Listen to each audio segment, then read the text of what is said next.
आधी रात का समय था। रोज की तरह एक बुजुर्ग शराब के नशे में अपने घर की तरफ जाने वाली गली से झूमता हुआ जा रहा था। रास्ते में एक खंबे की लाइट जल रही थी।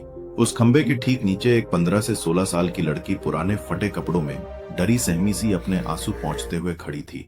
जैसे ही उस बुजुर्ग की नजर उस लड़की पर पड़ी, वो रुक सा गया। लड़की शायद उजाले की चाह में लाइट के खंबे से लगभग चिपकी हुई थी। वो बुजुर्ग उसके करीब गया और लड़खड़ाती जुबान से पूछा, तेरा नाम क्या है? तू कौन है और इतनी रात को यहाँ क्या कर रही है? लड़की चुपचाप डरी सहमी नजरों से दूर किसी को देखे जा रही थी।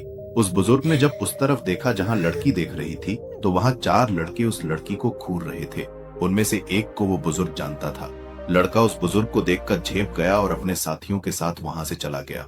लड़की उस शराब के नशे में बुजुर्ग से भी सशंकित थी।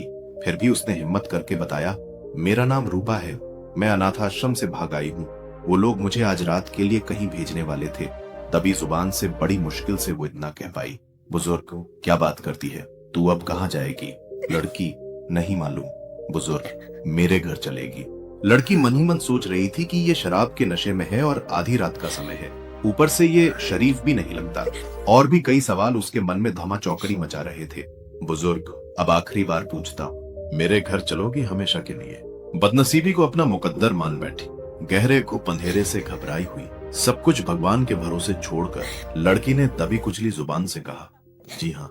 उस बुजुर्ग ने झट से लड़की का हाथ कसकर पकड़ा और तेज कदमों से लगभग उसे घसीटते हुए अपने घर की तरफ बढ़ चला। वो नशे में इतना धुत था कि अच्छे से चल भी नहीं पा रहा था। किसी तरह लड़खड़ाता हुआ अपने मिट्टी से बने कच्चे घर तक पहुंचा और कुंडी खटखटाई। थोड़ी ही देर में उसकी पत्नी ने दरवाजा खोला। पत्नी कुछ बोल पाती कि उससे पहले ही उस बुजुर्ग ने कहा, ये लो, संभालो इसको, बेटी लेकर आया हूँ हमारे लिए। अब हम बांझ नहीं कहलाएंगे, आज से हम भी औलाद वाले हो गए। पत्नी की आंखों से खुशी के आंसू बहने लगे और उसने उस लड़की को अपने सीने से लगा लिया।